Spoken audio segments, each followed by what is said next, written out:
Welcome to S&P Capital IQ's monthly loan market update. I'm Steve Miller, a member of the Leverage Commentary and Data team.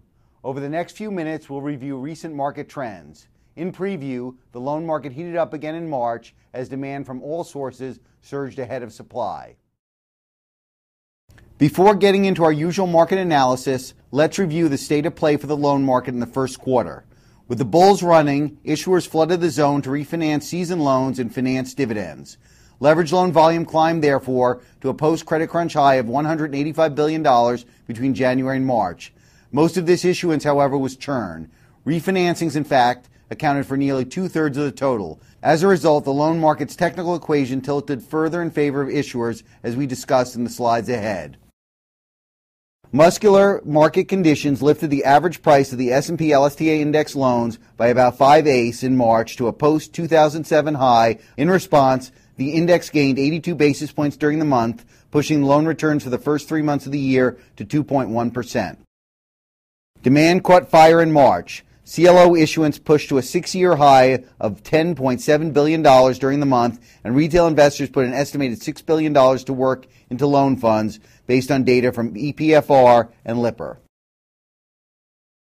On the other side of the ledger, net supply of outstanding loans expanded by about $6 billion to a recent high of $561 billion. Even including the $9.5 billion Heinz loan, which allocated in March but won't fund for several months, supply still lagged demand in March. This technical imbalance notwithstanding, new issue clearing yields were stable in March as arrangers brought forth more challenging transactions.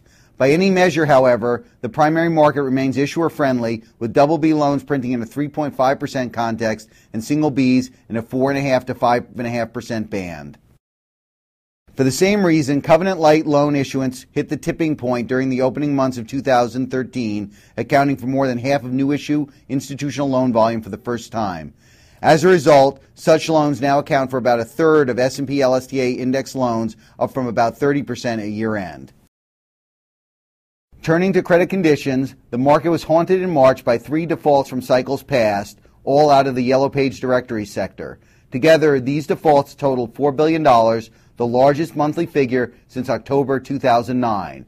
For this reason, the default rate climbed to a 28-month high of 2.2%. Managers expect the rate to ease to 1.8 or so by December, according to LCD's latest buy-side poll taken in mid-March. Looking ahead, participants expect the loan market's positive bias to persist. On the one hand, arrangers say that front-end LBO activity is still lackluster, suggesting the supply will continue to lag.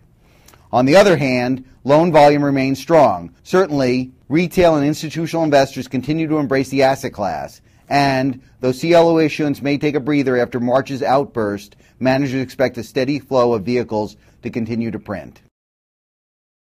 That brings us to the end of our overview. For more information on the loan market, you can check in with us on the web or via LinkedIn, Twitter, or Facebook. The links for each is in the description. You can also download this presentation at slideshare.net.